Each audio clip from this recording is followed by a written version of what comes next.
Welcome to Boots on the Ground podcast, the podcast where we break down Infor CloudSuite Industrial and how it's powering manufacturing companies. In every episode, we will explore how ERP transforms operations, streamlines production, and drives real results in the manufacturing world. Whether you're running a plant, leading IT, or just trying to make sense of digital transformation, this is where tech meets torque. Let's get into it. All right. Ladies and gentlemen, boys and girls, welcome to episode 4 of Boots on the Ground podcast. I'm Robert Moratti, joined by my co-host, Brandon Toma, and our beautiful mascot, Yukon. Look at him, just chilling there. There you go. All right, don't work too hard. So, Brandon, how was your weekend? It's good. We actually took the family to go back to my hometown to go see my mom and sister and played in a little golf outing. And I'll tell you what, Rob, whatever I was doing down in Florida, I wasn't doing this time. So psychologically, I'm just not coming down on the ball like I was. Like I said, it was a bit of a fluke, but we flew home yesterday, and so we still kind of tuckered out from that. But how do you do on the plane?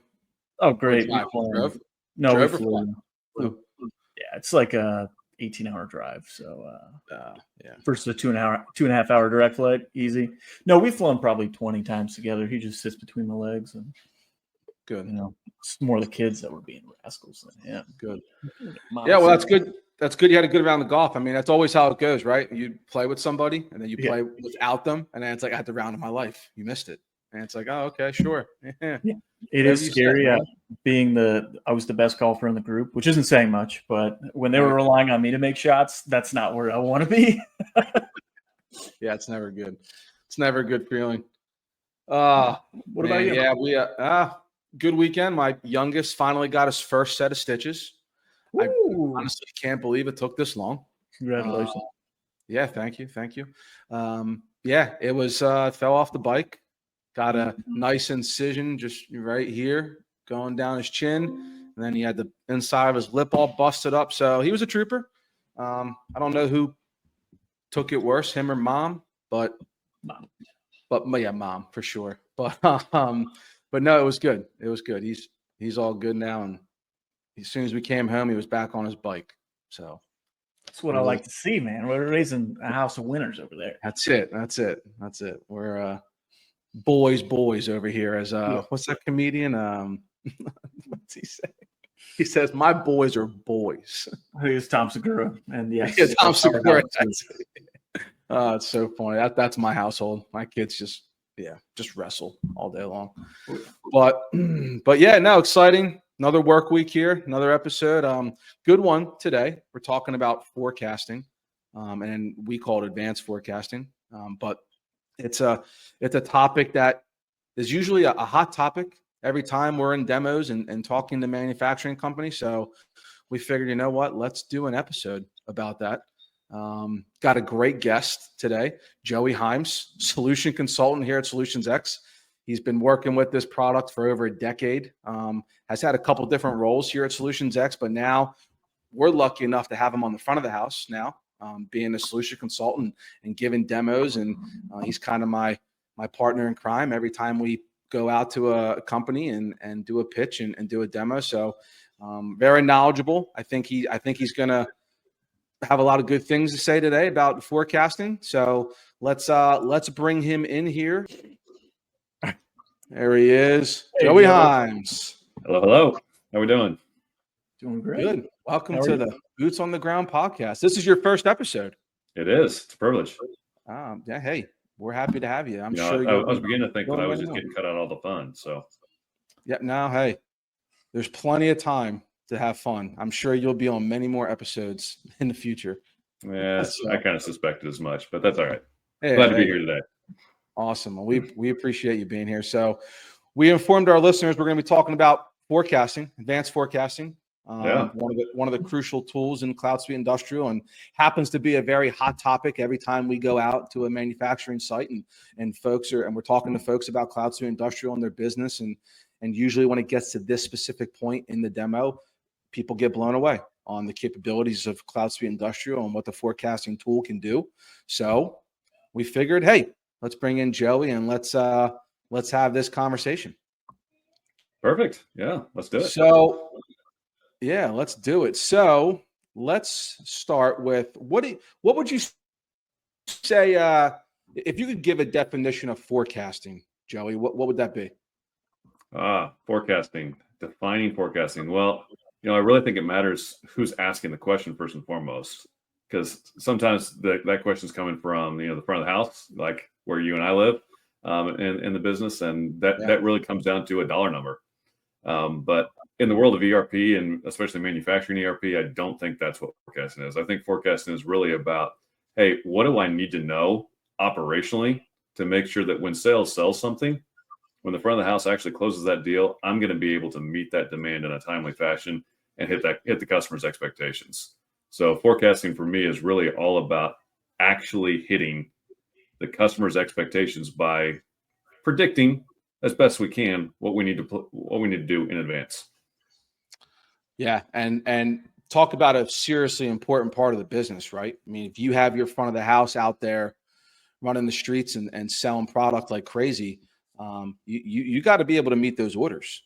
So absolutely, you better know that if the sales are coming in, that it's okay. Like, it's okay. We got it. Materials on its way, and we're going to be able to produce this product. So yeah, no, I think that's a great definition for sure. And what do you think the number one frustration is that we hear when we're out talking to manufacturing companies about their forecasting and how they're doing it today in their manufacturing facility? Well, I think the number one frustration is that they're not. Wow. They're not doing it. Like, they have some basic idea. They have a few guesses as to what's going on and what that world looks like. But at the end of the day, they really don't have it all sorted out. They don't.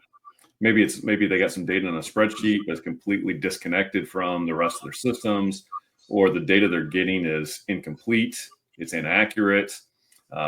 Sales is giving them numbers that are way off the charts because that's what their target is. That's what they want to get to. But is that really what they're going to hit? Because if they do buy ahead and they start to produce those sub-assemblies and other things along that journey, all of a sudden they're going to end up blowing their inventory out of the water. And then the CFO's all up in their grill about, why are you producing so much inventory? So, what's the biggest frustration I hear? Everything. I mean, forecasting it just in general, like, forecasting is so critical, but it's something that so many organizations struggle to figure out how to do and do well. And it's almost to the point where it's like, how did you get here today? I mean, Joe, you and I have been in large manufacturing companies, boardrooms and floors, Yep. and they're doing forecasting like on pieces of paper and Excel. And it's like, I've seen some really, really impressive Excel spreadsheets out there. I mean, the logic, and I mean, tell you what, you click the wrong button in the wrong cell on one of those sheets, and my goodness, I couldn't even imagine what the ripple effect could be for a business. But yeah. I mean, just the accidental fat finger hit of a key could throw off the whole year, right? Yep. I mean, it's crazy. And then you sit back and think, it's like, wow, this is like $100 million manufacturing company. How in the world are they doing this? Like, absolutely. I mean, one bad cell reference, that all of a sudden you get off one line on that VLOOKUP or something like that, and guess what? All of a sudden you're forecasting the wrong product altogether, or you're pulling the wrong period. I mean, so much could go wrong with those spreadsheets, but yet somehow organizations, they're so good at this. Like, the people that do this, they just have it figured out. It's kind of in their DNA, and they've got that pulse on the organization, and they pull it off. But I think it's sometimes by the skin of their teeth. Yeah, and it's so funny. Like, we'll be talking to people, and it's like, well, we're going to show you a different way to do it, and they almost get mad about it. Like, wait, we have to get rid of our spreadsheets and our pencils and our pens and all of our white papers? Well, yeah, it's the 21st century. Yeah, and I think we're going to be able to show you a lot more functionality. Yep. So. Yeah, it's time. It's time to move on. It's tough. I know. Absolutely. Absolutely. It's an adjustment, because there's a lot of risk if you get the forecast wrong. Yeah. I mean, if I under forecast, then the customers aren't happy. If I over forecast, then I'm tying up cash. I mean, it really is about threading the needle. And so I understand why there's a lot of hesitancy and resistance to saying, hey, I want this system to just manage my forecasting for me. And Right. I think that's why for CloudSuite Industrial, they did it right. They thought about that, and they really approached it in a very different way to make sure that you can ease into that at your own pace with confidence without having all of those huge risks that come with replacing that spreadsheet or pencil and paper process you've been using for the last 20 years that has got you to where you are as an organization. Yeah, and I think the biggest thing is moving to a tool like CloudSuite Industrial and the forecasting tool module inside of it, just the ease of using it, right? I mean, the ease of going to one location and entering just a few numbers and then boof, click. Yep. You can see your entire forecasting schedule and say, okay, I can't hit that promise date, but I can do it this date. And I can't, like, that's just having the ease of one location simplified is huge. Absolutely. Centralizing that data, not having to do all that duplicate data entry, export this stuff from this system, go and marry it up with this stuff from over here and try and get everything connected. It's one source of truth. And you can go right back to that actual data to say, yeah, this is why. Mm-hmm. And the great thing about Infor is that it actually is looking and saying, hey, are the actuals performing in line with the forecast? And if not, we're going to flag that for you so you can course correct sooner rather than later. Right. Yeah, it's crazy. It's crazy the stuff we see out there, and then it's just the success stories and the celebrations we see after they buy CloudSuite Industrial and they're using the forecasting modules. Just it's always good to see that. It's fun to see that too. For sure. Now I have a question. So when we're in these demos, a lot of the times people really perk up about advanced forecasting and they get really excited about functionality within CSI. Is there like a specific part or two parts within it that really gets, garners that excitement?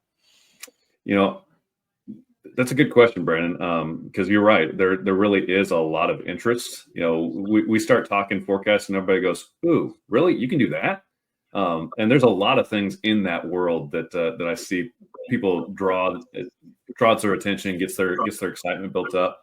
I think one of the big ones is just in general, the fact that we can analyze the data. We can look at the historical information and say, hey, based on this, we actually recognize what's the appropriate algorithm to use to properly predict that forecast. Sometimes we think we're in a very seasonal business and we're not. Right.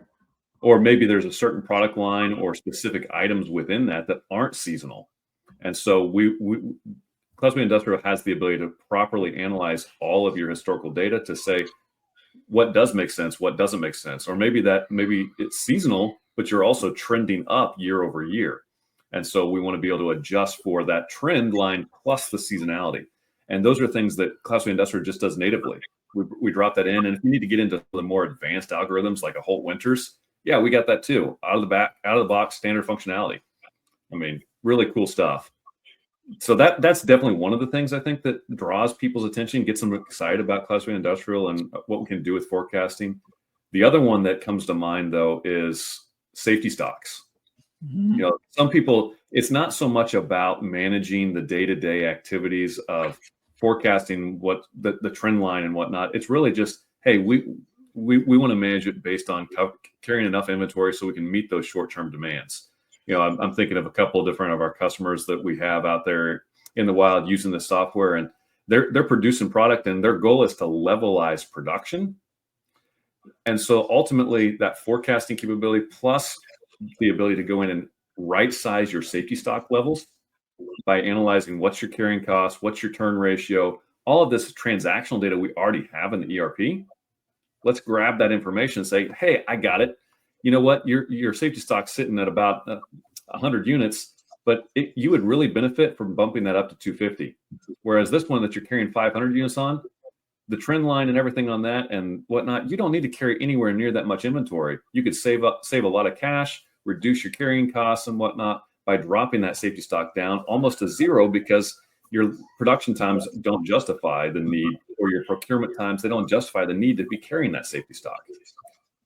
And when you're dealing with thousands of items, it's really hard to quickly identify those things and make a intelligent decision across your entire inventory. And that's one of the other things that people really get excited about, is that the system can do that heavy lifting for you. I mean, that's awesome. Little story on my end. So my grandmother was a publisher.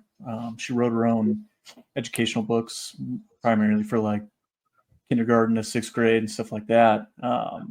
And I remember playing in the warehouse as a kid, probably not recommended, but there would be, just massive stockpiles of books that, will be sitting around collecting dust, versus certain products are flying off the shelves. Something like this for her back when she was doing that would have been so helpful, because, all these products taking up half the warehouse and it's not going anywhere. And, Right. they kept printing and doing everything kind of at the same tempo, but realizing where these trends are and the historical data, and really, like you said, the one source of truth would have been awesome for my sweet sure. grandma. We're not even talking about a large scale manufacturer. So I just think it's awesome. Now, we spoke a little bit on, some of the backlog, but, what are some other impacts a company might have with inaccurate forecasting? We touched on quite a few, but. Yeah. So when I think about that question, Brandon, it's such an interesting one, because Rob knows this well. When we get to this topic in a demo, like, I always ask the question, so is anybody here from sales? Raise your hand. You hear from sales? And oftentimes it works out in the demo that a lot of the sales folks have cleared out. We've covered their section, and they're not really interested in all the ins and outs of all the operational activities and whatnot. And so I say, all right, good. Because we all know that sometimes sales likes to inflate their numbers. I mean, and we can say that because, I'm in sales. I haven't always been. I come from the operational side, but now I can say that with some integrity. We like to inflate our numbers every now and then. And I think that's one of those huge risks, is that sales has been given a task. They're the front of the house. It's their job to drive the revenue growth. It's their job ultimately to drive that top line revenue, and everything kind of trickles downhill from there. And operationally, though, because of those challenges of, okay, I go and buy to the forecast I'm getting from my sales team. Well, that could have a negative impact. And so I think that's probably one of the biggest risks. And Infor does a nice job of handling that. CSI is going to go in and it's going to say, guess what? In those unique cases where we are getting that customer input, hey, this is a product line we're really starting to emphasize. We're going to make a big push for it in the third quarter. And here's the numbers we're getting from the sales team. Or maybe you're getting forecasts directly from some of your key customers even. The reality is we want to be able to weight that appropriately. And so, again, CSI comes in and says, let's do a collaborative forecast and bring all of that stuff together that says, we're going to trust our historical numbers, because history is a really good indicator of the future. But then we also know we're getting that input from the front of the house. We're getting that input from our customers. But maybe we want to weight that appropriately so that we hedge our bets. We don't want to buy too much, but at the same time, we want to be able to buy in advance to meet those customer demands. So what's the impact of inaccurate forecasting? I think the unspoken one is infighting. Ultimately, we're one organization. We're all pulling in one direction. The goal is to advance the mission and the vision of the company. And yeah, sometimes that's all about, as I used to say at one of the companies I worked for, it was all about getting blue burners out the back door. That's part of the mission, yes, but we're all working on that together. And so when we don't have good data from a forecasting perspective, the result is we start working against each other rather than working together. No, that makes perfect sense.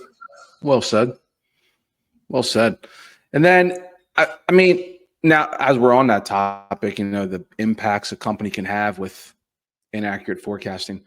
If you could give manufacturing leadership one piece of advice about forecasting, and what they should, kind of like what they should be looking for and what they should be doing, what would that be? Just one? I only get one. You can say as many as you want. We're not on a time. Let's All I see what got I to can do is start it. After this, I just got to answer email. So take your time. All right, fair enough. Fair enough. Whatever you want to say. So, if I'm going to give a piece of advice to leadership about the role of forecasting in their organization, I would say don't forget that you're sitting on a wealth of information. The reality is your ERP has collected so much data that you're not even beginning to tap. If you can actually get tools in place to really analyze that data and analyze it well, to be able to make those real-time adjustments and calculations such that you can drive the business forward and layer in those objectives, like just the value of a good forecasting system is connecting the dots to the data you already have. And so if you're not utilizing, if you're in the CloudSuite Industrial space and you're not using the advanced forecasting tools today, my question would be, why not? Even if you are make to order, engineer to order, the reality is you've got component level requirements that you could probably be very accurately forecasting based on the usage of those raw materials or those subassemblies. It doesn't have to just be for a product-centric top-line forecast world. You've got the data to be able to make informed decisions. So leverage that data, because ultimately, as I was just talking a little bit ago about the risk of infighting, nobody can argue with the real data. When you've got good solid data and you've got that one source of truth, you can ultimately drive the entire organization forward through that one unified vision. So, you asked for one, that's probably my one, is use the data you got and use it well. And make sure it's accurate. Of course. We always say all the time in our demos, it's like, like you just said, this is going to have a lot of information in it, a lot of wealth of information that's going to benefit you, the company, but bad in, bad out. Of course. So, you got to make sure that data you're putting in there is good. But you got to start somewhere. And right. So Absolutely. Just start. Even if you don't say we're going to forecast everything, just pick a product line, pick a specific area, the place where you're always dealing with the shortage reports out on the shop floor. Every time that shortage comes up, make note of what it is and go ask the question, does this raw material lend itself to forecasting? Could we solve this problem by getting in front of it rather than being reactionary? And just start somewhere.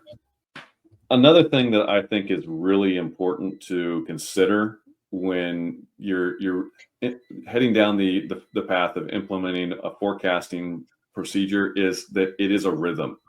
It's not a set it and forget it kind of thing. Most organizations, they need to be taking a look at those forecasts on a monthly basis. Sometimes it's quarterly, but monthly is a really good cadence, because the reality is every month things are shifting, whether that's things shifting in your supply chain, things shifting with your customer demand. Who knows what's happening with tariffs and all of the international trade and regulatory and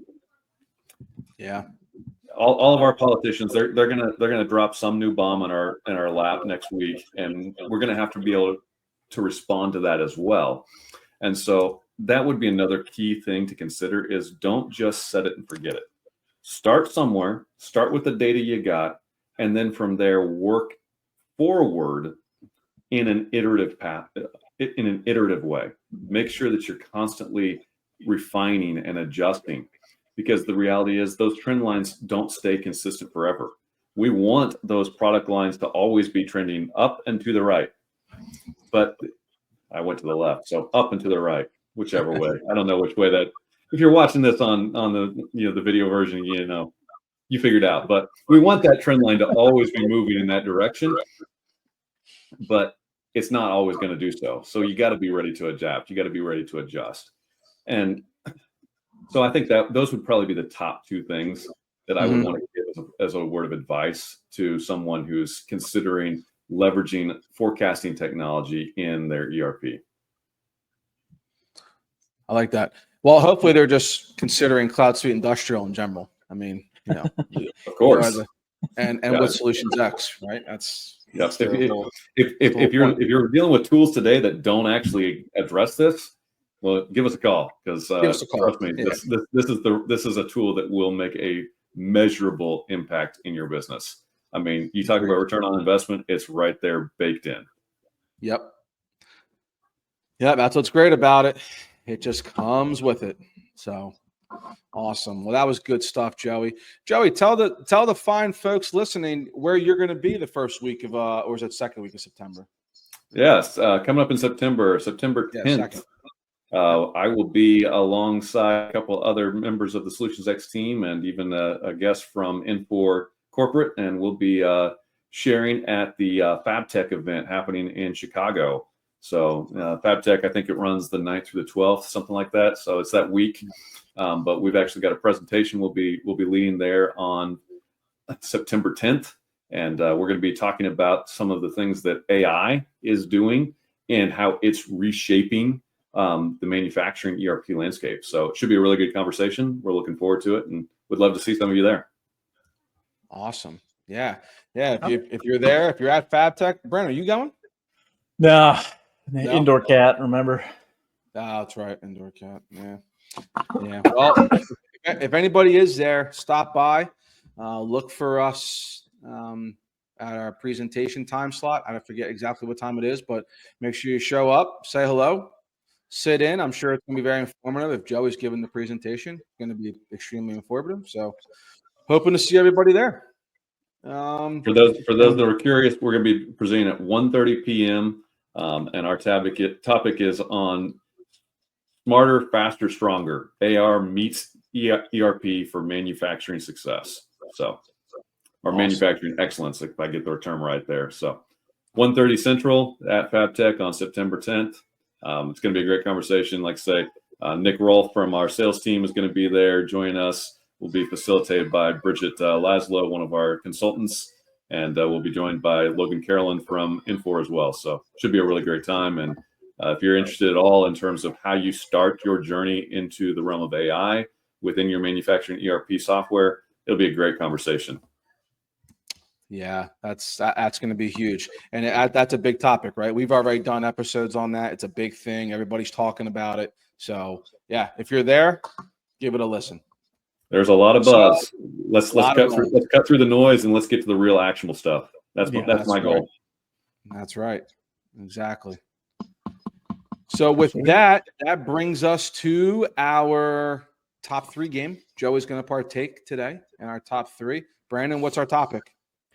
Favorite movies of all time, any genre, any time period, whatever you want. So, okay, left it pretty open ended. Yeah, that's favorite movies. Any genre, whatever you any want. genre. Top 3. I know. Looking back, I should have changed it, but it reworked everything I was doing. I'm too caught up in advanced forecasting to even think about picking new ones. All right. So my first. I think mine's just always going to be comedy, but we could have done genres, but we'll just do any genre. Go ahead, Joey. You're first. All right. So number 1, that one's easy for me. Movie called Stardust. If you haven't seen Stardust, oh my goodness. Stardust. Robert De Niro. Okay. It's an incredible mashup of comedy, fantasy, action, love story. It's great. So that hands down, that's at the top of the list. Probably one of my favorite action movies would be Bourne, the original Bourne trilogy. I'm a big fan of that. Just actually finished rewatching the original trilogy a couple weeks ago. So good stuff there. And number 3, I'm going to go with The Princess Bride. Oh, a classic. What's that one? Princess Bride? I don't know that. Are you saying Rob, you don't know what The Princess Bride is? Oh no. You're not allowed to watch things in Jersey. That is like yeah. It's what's it? That is It- inconceivable. That's all I can say. It's inconceivable that you do not know what The Princess Bride Okay. is. All right. Homework. Got it. Watch Princess Bride. Got it. Yeah, Is it forget on your Netflix or emails. something? Do that up. I'll hook you up. I'll make sure you. If nothing else, I'll loan you the DVD. I still got it on DVD. I was about to say, you're going to send me like a VHS tape or something, Joey? What are you going to I send don't me? have the VHS. I am old school, but not that old school. That's funny. Okay. All right. Good list. Stardust, Jason Bourne, Princess Bride. All right, Brandon, how about you go next? All-time favorites, Gladiator with Russell Crowe. The Oh. first one. Second one was Great. entertaining, but had nothing on the first. Watched that with my dad when I was probably way too young. Awesome film. Next is first Lord of the Rings trilogy. Grew up on that. Saw all of them in theaters. That was awesome. Okay. And then go a little left field. Starship Troopers, cult classic. Oh, Just got to get those Nice. bugs, man. I Yeah, probably gotta think get about. I'm doing my part once a week, so yeah, it's a good one. Very referenceable. What about you, Rob? oh, my three are going to just be all comedy movies. I could talk about movies all day, especially like action thrillers, but let's just stick with comedy for today for me. I'm going to do Step Brothers. I knew it. I knew it was going to be your number one. Step Brothers is number one. I love that movie so much. Second, I'm going to go Anchorman 1. Anchorman 1. I'm going to go. Just another classic. You can't beat it. I mean, Anchorman 2 was good, but That's Anchorman. good. Right, exactly. Not as good as the first one. And then last but not least, I hope you guys know this movie. Heavyweights. Oh yeah, with the kids fat camp, right? Fat camp. Fat Yeah. camp. Yeah. I've not seen that one, so I think I have that on VHS somewhere. That movie was just comical. Like I was never a fat kid growing up, but I wanted to go to that camp. I used to always ask my parents, like, can I go to this camp? This looks amazing. So yeah, I'm gonna put Heavyweights at number 3. I love that movie. That's just an all-time classic. It's on is it Netflix or Disney Plus? I just watched it. But I saw it on there. I was like, oh, kids, we're watching this. I'm taking over the movie tonight. But all right, so Joey, Stardust, Jason Bourne, Princess Bride, Brandon, Gladiator, Lord of the Rings, Starship Troopers, and Step Brothers, Anchorman, and Heavyweights. Pretty good mix of movies there. Yeah. Well, that was a good episode, guys. Joey, thank you very much for your time Thank you, and Joey. for your knowledge. Like I said, I'm sure we will be having you on many more times throughout this podcast journey. So thank you for being here today. absolutely.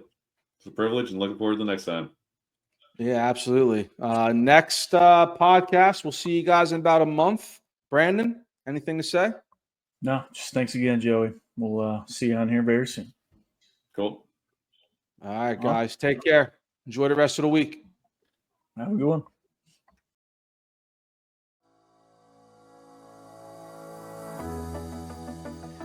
Hey, this is Brandon from Boots on the Ground Podcast. Please like and subscribe.